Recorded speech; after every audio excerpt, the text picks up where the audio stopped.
بسم اللہ الرحمن الرحیم صلی اللہ علیہ نبی الامی الرحیم۔ محترم سامعین و ناظرین، السلام علیکم ورحمۃ اللہ وبرکاتہ۔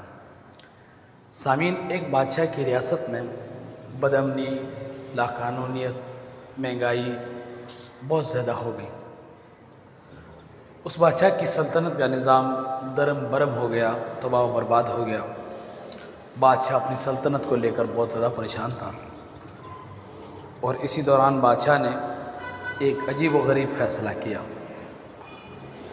بادشاہ نے تمام وزیروں کو بلایا اور ان کے سامنے بوریاں رکھ دیں اور کہا کہ ان بوریوں میں عمدہ اور اعلیٰ قسم کے اور لذیذ قسم کے پھل فروٹ جمع کیے جائیں۔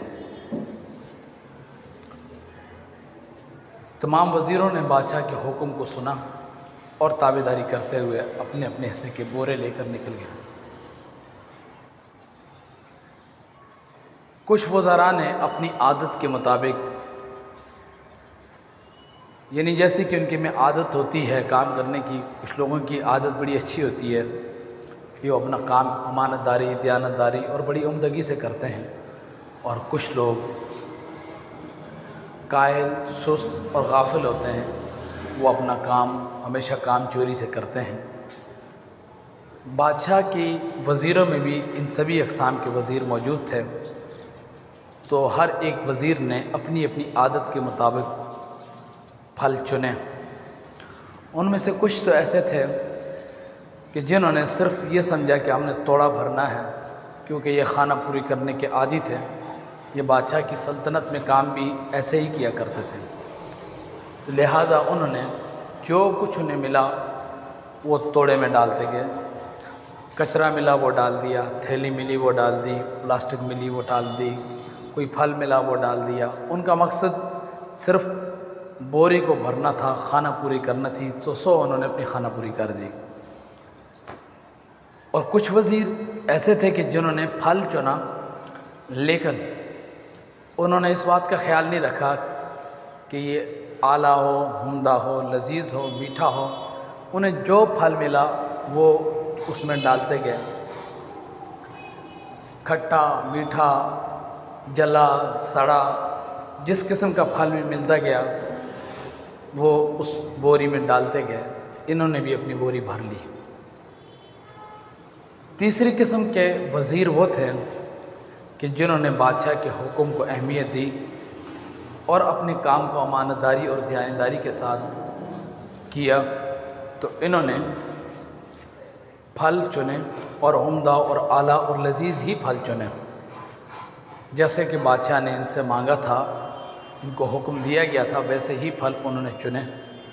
جب یہ سارے وزیر اپنے اپنے حصوں کے پھل چن کر لے آئے بادشاہ کے سامنے، تو بادشاہ نے کسی کے پھلوں کو چیک نہیں کیا، کسی کی بوری کو چیک نہیں کیا۔ بادشاہ نے حکم دیا کہ جو کچھ انہوں نے چنا ہے انہی پھلوں کے ساتھ ان کو 6 ماہ کے لیے قید کر دیا جائے۔ جو جو پھل ان کے پاس ہیں وہی ان کی غذا ہے، وہی ان کی خوراک ہے، اسی کو یہ کھائیں گے، اسی کے ساتھ یہ جئیں گے۔ ان کو کچھ عرصے کے لیے انہی پھلوں کے ساتھ قید کر دیا جائے۔ سامعین، اب جنہوں نے کچرا کونڈا چنا تھا، تھیلیاں، پلاسٹک، تو اب انہیں وہی کچھ کھانا پڑا جو کچھ انہوں نے چنا تھا، اور بالآخر کیونکہ انہوں نے کچھ کام کی چیز نہیں چنی تھی تو اپنی زندگی ہار گئے۔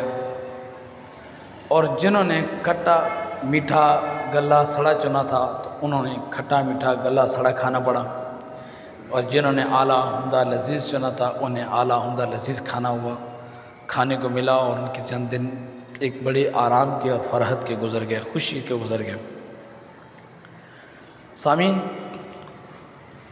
بادشاہ نے یہ انوکھا فیصلہ اس لیے کیا تاکہ جو مجرم ہیں ان کو سزا مل سکے، لیکن اس میں ہمارے لیے بہت ساری نصیحت کی بات یہ ہے کہ جو کچھ ہم کر رہے ہوتے ہیں وہ ہم سمجھتے ہیں کہ اس کا نقصان دوسروں کو ہے، لیکن حقیقت میں اس کا نقصان ہمیں ہی ہوتا ہے۔ اگر ہم اپنے ادارے میں، اپنی ریاست میں، اپنے ملک میں چوری، کرپشن، سستی، قائلی، غفلت کرتے ہیں اور ہم سمجھتے ہیں کہ اس میں ہمارا کیا جاتا ہے، یہ تو سب کچھ حکومت کا ہے، لیکن وبال ہم پہ ہی پڑتا ہے کہ وہ اس کا سارا نقصان واپس بالآخر ہمیں ہی لوٹ کر آتا ہے۔ لہٰذا ہمیں اپنے کاموں کو امانت داری اور دیانتداری کے ساتھ کرنا چاہیے۔ اس میں یہ بھی سبق ملتا ہے کہ جب ہم دوسروں کے لیے اچھا سوچتے ہیں، دوسروں کے لیے اچھا کرتے تو اس اچھائی کا صلہ ہمیں بھی ملتا ہے، جیسا کہ اس بادشاہ کے ان وزیروں نے کیا جنہوں نے کام اپنی امانت داری، دیانتداری سے کیا، تو وہ پھل بالآخر انہیں ہی ملے۔ تو اگر ہم اپنی ریاست میں، اپنے ملک میں، اپنے ادارے میں بہتر کام کرتے ہیں تو اس کا فائدہ یقیناً ہمیں ہی ہوتا ہے، اور اگر ہم سستی اور قائلی سے کام کریں تو اس کا نقصان بھی ہمیں ہی ہوتا ہے۔ پاکستان میں اس کی مثالیں بہت سارے ادارے ہیں جن اداروں کے لوگوں نے محنت کی، کوشش کی، کاوش کی، وہ ادارے پرافٹ میں گئے، ملازمین کو اچھے بونس ملے، تنخواہیں ملیں اور ان کی ملازمتیں اچھی رہیں۔ خود ملازمتیں کر کے سن کوٹا بیس پر ان کی اولادیں بھی ملازمت کر رہی ہیں۔ لیکن جن لوگوں نے اپنے اداروں کے اندر چوری چکاری کی، سستی قائلی کی، اپنے ادارے کے ساتھ مخلص نہیں ہوئے، وہ ادارے تمام خسارے میں چلے گئے، بالآخر نتیجتاً وہ ادارے بند ہو گئے، ملازمین کو واجبات نہیں ملے۔ تو جو ہم اچھا کرتے ہیں اس کا فائدہ ہمیں ہوتا ہے، جو برا کرتے ہیں اس کا فائدہ بھی، نقصان بھی ہمیں ہی ہوتا ہے۔ اس میں ہمیں ایک اور سبق بھی ہمارے لیے وہ یہ ہے کہ ہم اس دنیا میں آئے ہیں تو ہم بھی اپنے پاس کچھ بورے اور بوریاں لے کر آئے ہیں، اور انہی بوریوں کے ساتھ ہم نے اپنی قبر میں اور حشر میں اپنی زندگی کو گزارنا ہے۔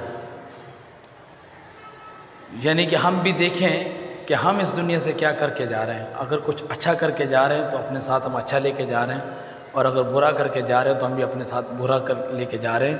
اسی لیے ایک حدیث شریف میں کہا گیا الدنیا مزرعۃ الآخرہ، دنیا آخرت کی کھیتی ہے۔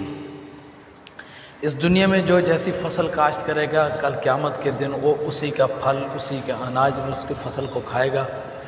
تو اچھی فصل، اعلیٰ فصل کاشت کرو، یعنی اچھائیاں اور نیکیاں کرو تاکہ اس کا فائدہ پہنچے، برائی اور گناہوں سے بچو تاکہ کل اس کے نقصانات سے اپنے آپ کو بچایا جا سکے۔ امید ہے کہ آپ کو کہانی، سٹوریز پسند آئی ہوگی، اور اگر آپ کو پسند آئی ہے تو آپ اس پر سبسکرائب کر لیجئے تاکہ ہماری مزید اچھی ایسی نصیحت آموز کہانیاں آپ تک پہنچ سکیں۔